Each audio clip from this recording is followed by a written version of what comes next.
Welcome back. In a show of support for Ukraine, U.S. Secretary of Defense Lloyd Austin made an unannounced visit to Kyiv today. Austin met with Ukraine's President Volodymyr Zelensky, promising that the United States and other allies will continue helping the country defend itself as the war with Russia drags on. President, the United States of America is with you. We will remain with you for the long haul. What happens here in Ukraine, that not only matters to Ukraine, but it matters to the rest of the world.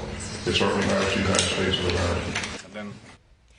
The visit came as the Biden administration's request for more U.S. military aid to Ukraine has stalled in Congress.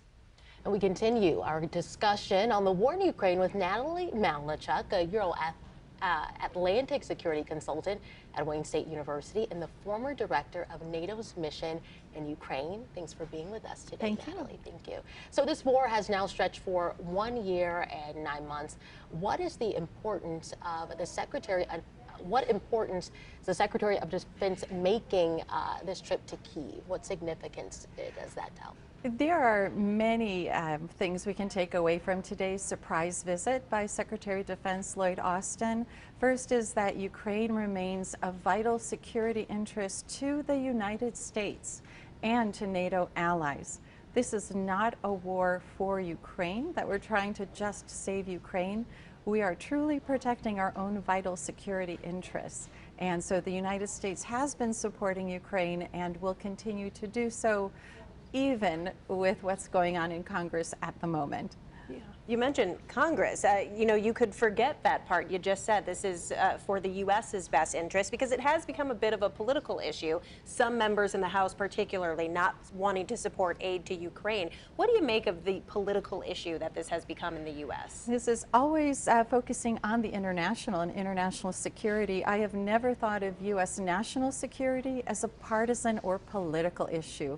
We have but one common national security interest. It is the protection of our country, of our Constitution, of our way of life, and the international legal order that reflects our value system. If that is threatened in Ukraine, our NATO allies who have the same value system and legal systems which we have, they will be next in line and they will definitely be threatened and destabilized. Putin has announced that repeatedly. There is no place for partisan politics when it comes to national security. We should all be on the same page. And Natalie, expound on that a little bit. At this stage in the war, what is the U.S.'s role as well as other allied countries? The U.S. is one of the primary suppliers of both military aid and humanitarian aid to Ukraine at this time. The EU overall and its member countries have delivered more aid than we have or promised more aid than we have. But militarily, the United States is the top. We have promised or delivered about $44 billion in aid right now, but that money rarely leaves the United States. That money is used to draw down on U.S. military stockpiles.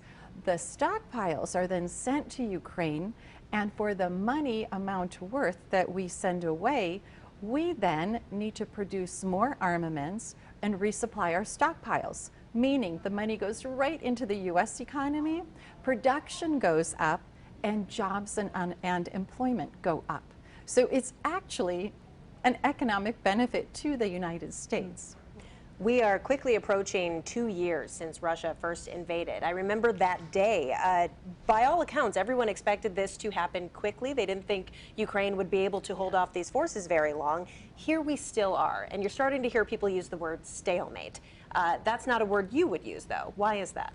Well, stalemate, I think is something people say when they don't really know what's going on the ground. Ukraine has armed forces, Army, Navy, Air Force, and on the ground is kind of the battle that everybody watches.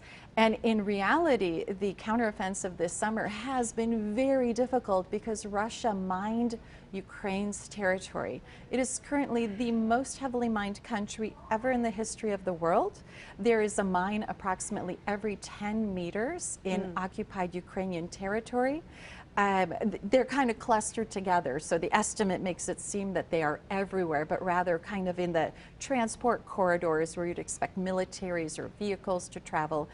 They're so heavily mined, and Ukraine does not have the demining equipment because the machines are very expensive.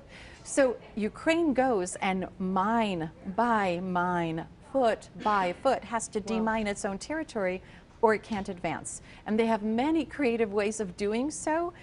Some of their ideas are now being replicated by other countries. They're not as quick or efficient as the official equipment. But when you look on the ground, indeed the army hasn't been able to just roll in.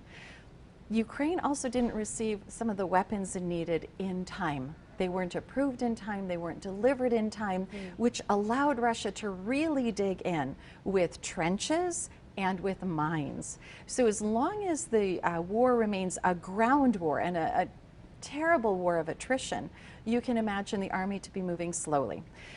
Now, the Black Sea Fleet of Russia, which had been stationed in Crimea, a part of Ukraine, which Russia temporarily is occupying, they have basically been chased out of Crimea at this point.